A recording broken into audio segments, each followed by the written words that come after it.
halkan waa saldhigga Turkiga ee ku yaala Muqdisho ee loogu talagalay in ciidamada Soomaaliya lagu tababaro.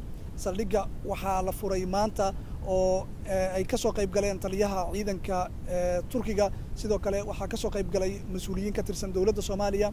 saldhiggan qiyaas ahaan waxa uu qaadaa markiiba oo lagu tababari karaa ilaa 1500 oo askari, taa oo la aaminsan yahay in ay ka dhigayso halka ugu weyn ciidamo Soomaali ah iminka lagu tababari karo gudaha dalka. waxaanu ka warqabnaa in dhismaha saldhiggan iyo hawshiisa ay socotay muddadii 2 sano ahayd ee la soo dhaafay. kulligood sida uu og yahay safiirka Turkigu ay yihiin dad Soomaaliyeed oo ka kala yimid dhulka Soomaaliyeed oo dhan, inay yihiin ciidan Soomaaliyeed oo ka kala yimid inta u dhaxaysa Lowcadde iyo Raskamboni, inay tahay tallaabo cusub oo muujinaysa in dawladda Soomaaliyeed iyo dadka Soomaaliyeed inay diyaar u yihiin inay ka adkaadaan argagixisada haddii la yiraahdo.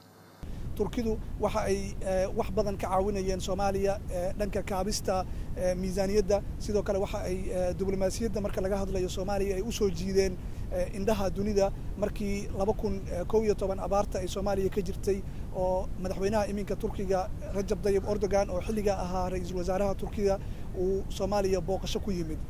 saldhiggan waxa uu kaga duwan yahay saldhigyada kale.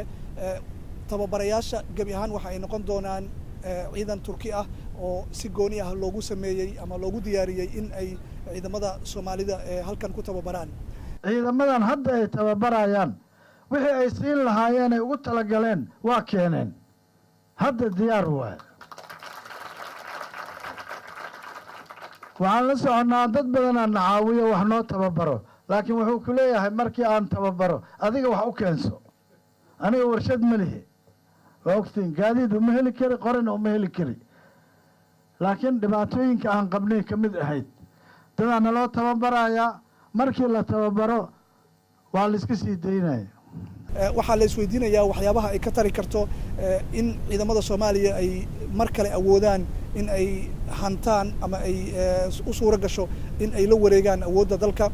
sidoo kale waxyaabaha kale ee saldhiggan isweydiinta ka keeni kara waxaa ka mid ah in ay jiraan saldhigyo kale oo dawlado kale ay ku tababaraan ciidamada sida Imaaraadka oo kale oo isna ciidan tababara. waxaa jira tababaro kale oo xarada xalane sidoo kale lagu siiyo ciidamada Soomaaliya.